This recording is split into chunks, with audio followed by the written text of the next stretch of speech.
आपण अनेक आत्तामध्ये छत्रपती शिवाजी महाराजांच्या वीर सरदारांवरती अनेक पिक्चरमध्ये आले मधल्या काळामध्ये. अशा अनेक पिक्चरमध्ये वेगवेगळ्या सरदारांच्या हातामध्ये वेगवेगळी हत्यारं होती. तर तुम्ही असं एक आयडेंटिफाय करून सांगा ना की ह्या वीराच्या हातामध्ये हेच हत्यार होतं. आता पावनखिंड नावा चित्रपट आला, त्याच्यामध्ये बाजीप्रभूंच्या हातामध्ये जे शस्त्र होतं हम्म.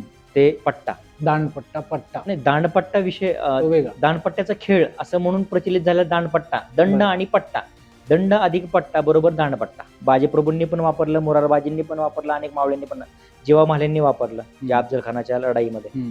आता छावा नावाचा चित्रपट आहे, त्याच्यामध्ये पण उत्कृष्ट अतिशय छान शस्त्र, सगळी शस्त्र वापरली त्याच्यामध्ये तलवार वापरली, दांडपट्टा वापरला, त्याच्यामध्ये भाला पण वापरला, तुमचा बर्ची वापरली. बर्ची हो, म्हणजे चाकू. चाकू. हा, तो पण वापरला. जे छोटी शस्त्र आहेत त्याच्यामध्ये पण अनेक प्रकार आहेत. हम्म. मोठी शस्त्र, लांब पल्ल्याची शस्त्र आहेत, त्यानंतर मध्यम प्रकारची शस्त्र आहेत, जे हात तलवार वगैरे सगळ्या गोष्टी, आणि छोटी आणि छुपी शस्त्र, असे पण शस्त्रांचे प्रकार आहेत. त्याच्यामध्ये ती कमरेला लावतात ती छुपी शस्त्र किंवा छोटी शस्त्र. हम्म. उशाला पण ठेवतात ते छुपी शस्त्र वगैरे असतात. हम्म.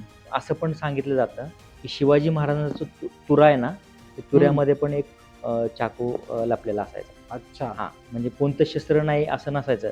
प्रभू रामचंद्रांनी धनुष्यमानाचा कधीच त्याग केला नाही, सावलीसारख्या लक्ष्मणाचा त्याग केला, सीतेचा सुद्धा त्याग केला, पण वल्कल म्हणजे जे काही कपडे राजवस्त्रांचा अलंकाराचा त्याग केला, पण शस्त्राचा कधी त्याग नाही केला.